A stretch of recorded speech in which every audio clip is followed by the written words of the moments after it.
Alors pour ceux qui découvrent un petit peu le basket, l'internationalisation du basket grâce à la Dream Team et le fait que des joueurs européens aillent jouer en NBA ou que des joueurs américains arrivent en France maintenant ou en Europe, c'est quelque chose d'assez connu. On se souvient de David Rivers, de la Nerud, Sugar... Terence Stansbury. Terence Stansbury, exactement. Donc voilà, donc c'est un phénomène plutôt connu. Maintenant, on a l'impression que ça prend une ampleur un petit peu différente quand on a des joueurs en pleine carrière, en pleine possession de leurs moyens et qui viennent prendre justement des contrats en Europe, au Real Madrid, que ce soit à Barcelone, que ce soit au Fenerbahçe, que ce soit même en Russie, etc. Un phénomène maintenant assez global qui rehausse un petit peu le niveau de l'Euroleague, il faut le dire. Une ligue qui existe, la deuxième plus grande ligue du monde. Moi, je voudrais qu'on s'arrête quand même sur les propos des joueurs qui font justement le chemin NBA vers Europe, et notamment l'un d'entre eux qui s'appelle Jabari Parker, qui a joué à peu près partout, dans beaucoup de franchises NBA, qui n'a pas forcément pu trouver sa place. Il s'est exprimé un petit peu sur la NBA aujourd'hui, et je vous lis cette déclaration, et puis on essaie de voir en quoi on peut être d'accord ou pas avec lui. On commence par le début, tout simplement. Je veux juste faire partie de quelque chose, donc en parlant de l'Euroleague, je veux juste faire partie de quelque chose de légitime, je veux faire partie d'un championnat où chaque match compte. Malheureusement, la NBA est un business. Il y a 10 ou 12 équipes qui essayent de gagner chaque match et l'autre moitié qui essaye d'obtenir un choix de draft. Ça, c'est pour la première partie de la déclaration. Il continue. Qu'en est-il des bons joueurs ? Soit il faut être super bon, soit il faut être super mauvais pour perdre des matchs. Il n'y a aucune excuse à avoir un DeMarcus Cousins, Dwight Howard, John Wall, des gars qui ont potentiellement rentré au Hall of Fame sans contrat aujourd'hui. Malheureusement, la NBA est en train de se dégrader. Il y a beaucoup de choses qui échappent à notre contrôle. Petit tour de table. J'ai l'impression qu'on va peut-être tous être d'accord avec les réponses qu'on va amener, mais j'aimerais justement qu'on développe tous les angles sur la première partie de cette décla. Est-ce qu'on n'est pas sur les propos d'un joueur qui n'a pas su s'installer et qui maintenant qui est plus dans cette lumière, donc un joueur un petit peu rejeté. Est-ce qu'il n'y a pas des propos un peu de colère, on va dire, colère froide sur le fait qu'il n'ait pas su trouver sa place en NBA, que maintenant, voilà, il en explique un peu les raisons. Qu'est-ce que tu en penses, Paul ? Oui, il y a un peu de ça, il y a un peu d'amertume, aussi peut-être un peu d'auto-persuasion, parce que c'est le choix qu'il a fait, donc maintenant il essaye de l'assumer coûte que coûte. Après, sur sa décla, la première partie est entendable, notamment sur le fait que la NBA est un business, qu'il y a des équipes qui tankent, ça c'est une évidence. Après le reste, quand il dit que DeMarcus Cousins ou John Wall vont aller au Hall of Fame, bon, je suis un peu plus réservé sur cette partie-là. Oui, c'est sûr. Bon, je me tourne vers l'agent, François Niam, le business de la NBA. On peut le dire, on en parlera en fin d'émission, mais tu as travaillé avec Joel Embiid. Donc voilà, Joel Embiid, entre autres, bien sûr, mais MVP en titre de la NBA aujourd'hui, Joel Embiid, et puis joueur référent qui va jouer pour Team USA cet été. Le business de la NBA, en quoi il impacte la réussite ou la non-réussite d'un joueur ?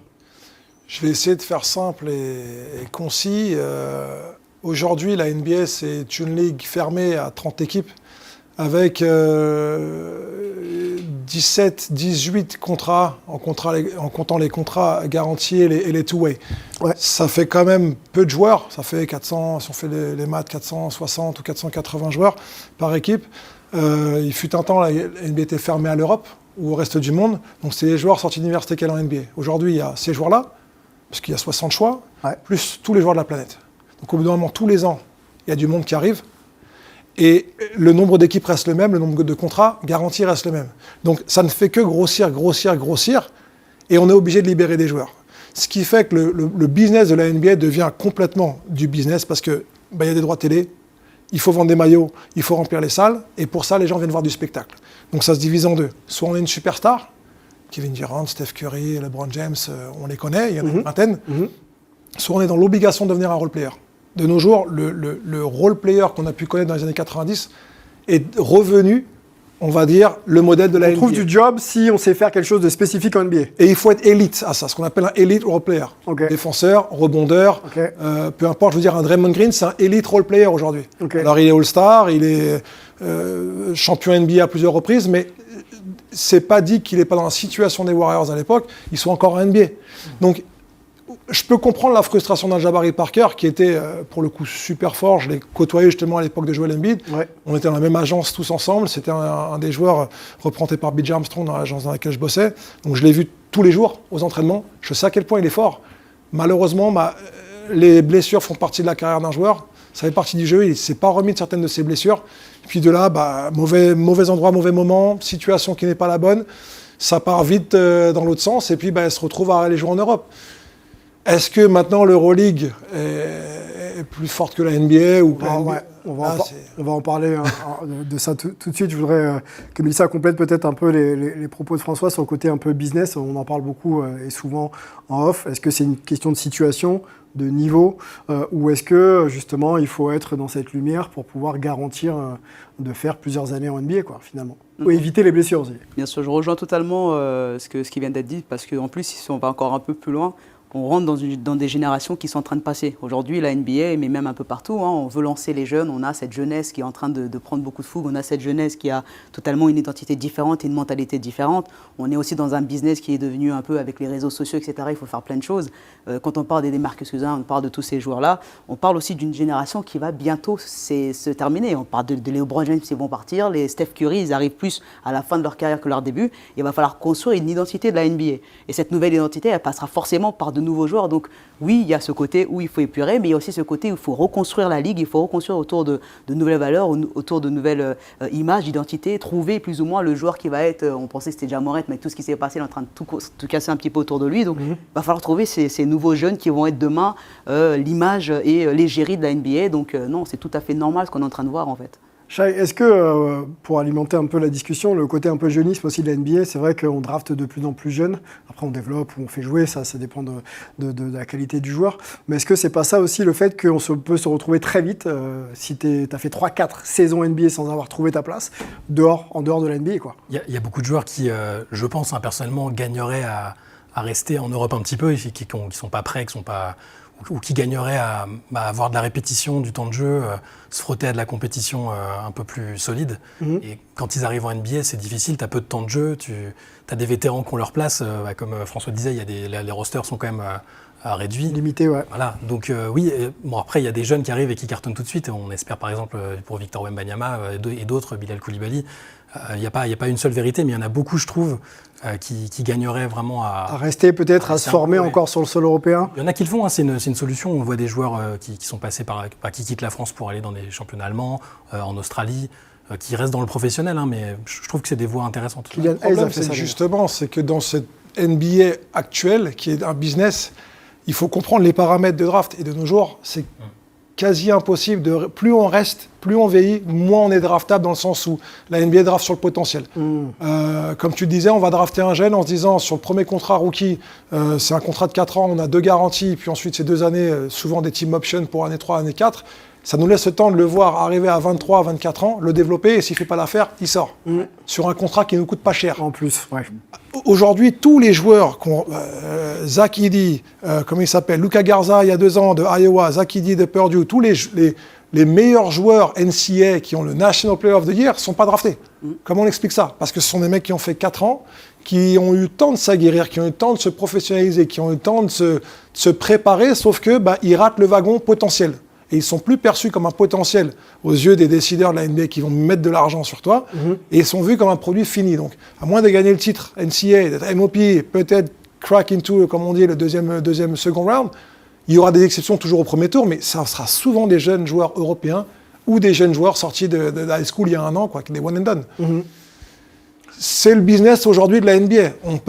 On pourra rien faire. On ne peut pas passer à côté, effectivement, et pas rater le train. Ça force aussi, d'un côté, tous ces role players à élever leur niveau de jeu, parce qu'il ne faut plus simplement juste faire une chose ou 2 choses. Il faut vraiment être maintenant très bon pour pouvoir espérer être dans une équipe. On voit un Joe Holiday aujourd'hui qui n'avait pas cette hype avant, mais aujourd'hui il est devenu, on sait à quoi s'attendre avec lui, on sait la défense qu'il va apporter dans une équipe, il est solide. Donc aujourd'hui, lorsqu'il est sur le marché, tout le monde se l'arrache. Alors qu'on est en train de le voir avec un gars comme James Harden qui a quand même apporté beaucoup de choses dans le basket, qu'on le veut et qu'on ne le veut pas.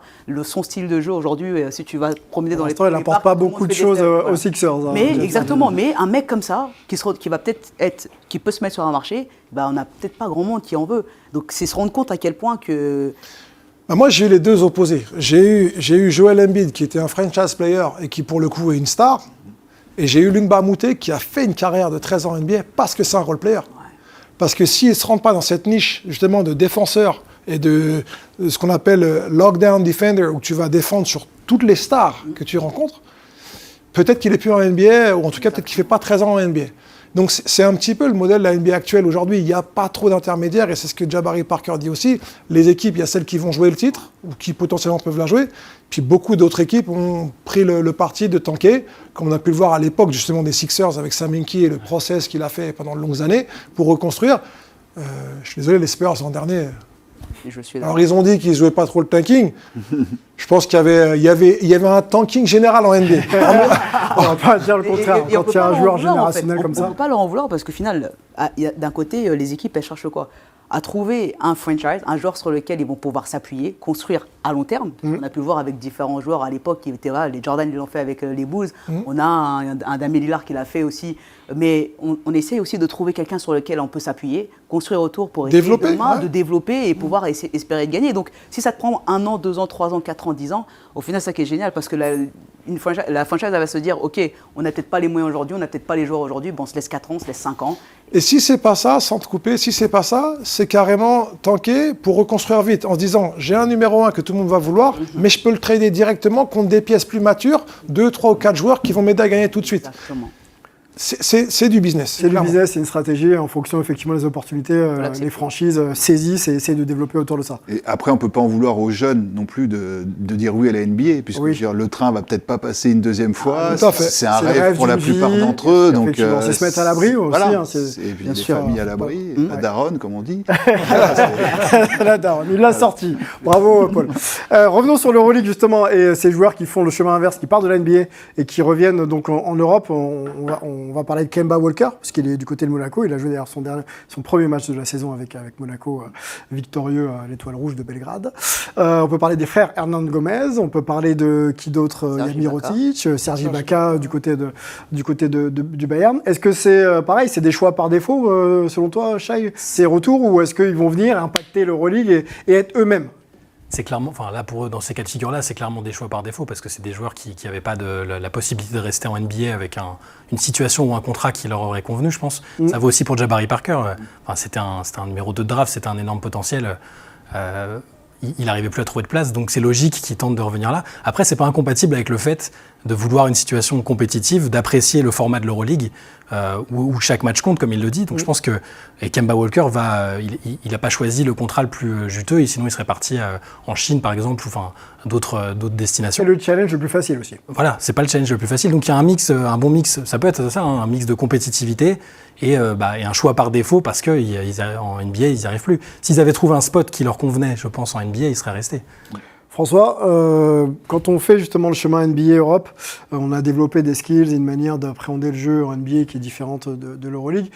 Quelles sont les qualités qu'il faut absolument avoir pour pouvoir s'adapter au jeu européen ? Du QI. Le QI basket, pour moi, c'est ce qui permet de bridger les deux parce que c'est 2 styles opposés, 2 philosophies de jeu opposées.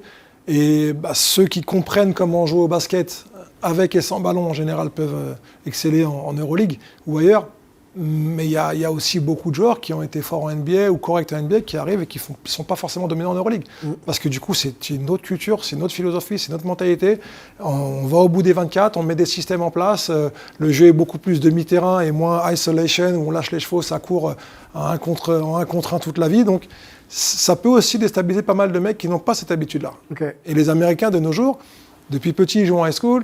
En AAU, c'est comme ça, c'est du run and gun. À l'université, selon là où ils vont, ça peut être comme ça. Et puis en NBA, c'est comme ça.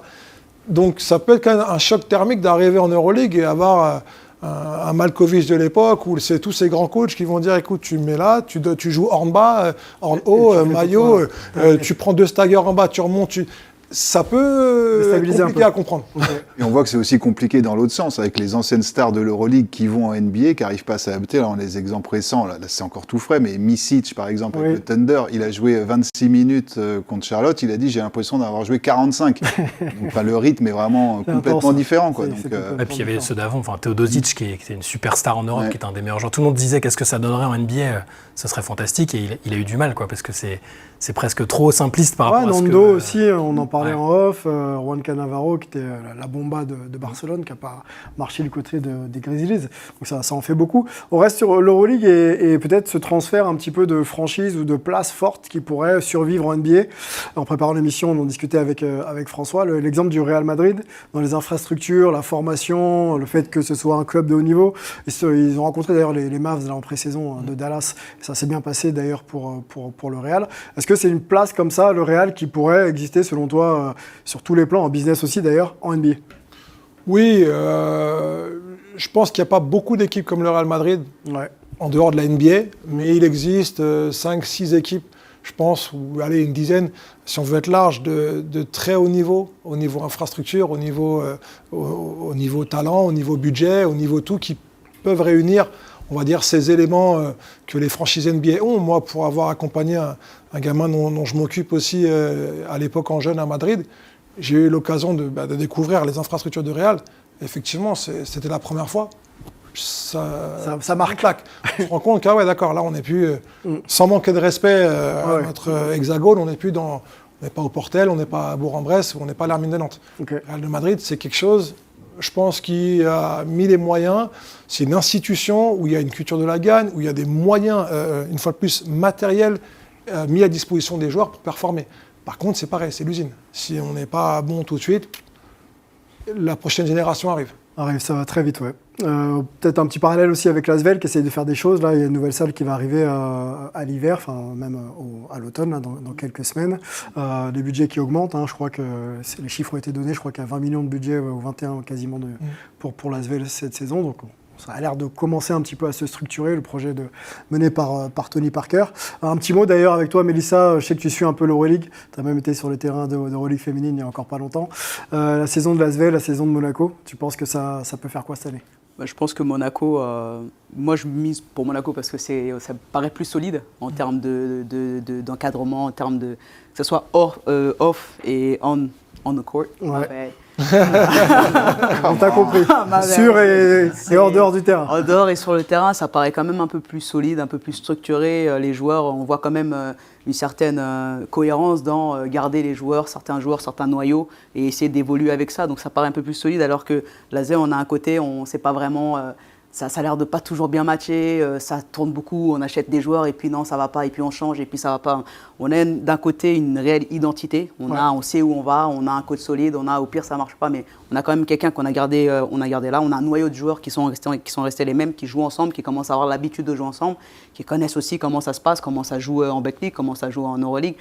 Enfin, je veux dire, aujourd'hui, oui, je vois beaucoup plus Monaco continuer dans cette... Monaco, c'est Final Four. Est-ce que c'est plus que Final Four là, cette saison pour eux? Est-ce que c'est plus que Final Four? Attention, finale, voir le titre. L'Euroleague c'est solide. L'Euroleague c'est solide et surtout on voit un peu avec les difficultés qu'on a eues et ce que la Betclic essaie de mettre en place justement avec tout ce côté financier qui pénalise au final parce qu'on veut faire des bonnes choses, mais d'un côté on a un peu l'herbe qui se fait couper sous pied. Donc on a un peu le frein. On a un peu le frein, donc c'est pas évident de mettre en place toute une équipe et tout un fonctionnement pour essayer d'aller être au top de la compétition sur une ligue, mais tout en ayant aussi toutes les contraintes derrière avec tout ce qu'il y a là, avec la Betclic, et ça c'est compliqué, mais Monaco... Monaco peut exister largement cette année. Oui, alors, la chance de l'Asvel, outre le probable changement de coach, ça peut être l'instauration du play-in cette année, donc qui va concerner les équipes de la 7e à la 10e place, bon, même si eux ont fini 18e et ils en sont à 16 défaites consécutives dans la compétition, mais voilà, ça peut être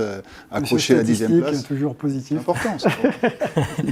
Donc play-in en Euroleague, donc sur le format NBA. Voilà, ça c'est la nouveauté pour renforcer encore la compétitivité d'une compétition qui est franchement très très compétitive. Il faudrait souhaiter à l'Asvel de trouver une réelle identité en fait. C'est un peu comme le Paris Basket au début, il y a eu cette équipe en Pro B, il y a eu tous ces trucs autour, on prend des stars, on essaie de faire de la lumière, mais à un moment donné, il faut que ça joue basket. C'est-à-dire qu'il faut amener des coachs qui vont vraiment amener cette équipe-là là où ils veulent aller, il faut mettre des joueurs qui vont amener, il faut refermer le truc et vraiment se concentrer sur le plus important qui est le terrain et le basket. Donc je souhaite vraiment à l'Asvel à un moment donné de trouver, parce que je pense que ça serait aussi bien pour tout le basket français au final, parce qu'on pourrait faire des guerres au Monaco, l'Asvel. C'est la Betclic qui brille, c'est la France qui brille, c'est notre championnat. Et donc, on fera une discussion sur l'Asvel. Il y a plein de points intéressants dans ce que tu dis. C'est vrai qu'il y a les investissements faits aussi par le board de Tony Parker pour cette nouvelle salle. C'est pas toujours évident de compiler investissement en infrastructure et résultats sportifs. On le voit avec l'OL il y a quelques années de foot. C'était très compliqué quand ils allaient sur la construction de leur stade. Je pense qu'on fera une petite discussion globale là-dessus sur le projet. Effectivement, Asvel, ça peut être intéressant. Puis c'est hype également.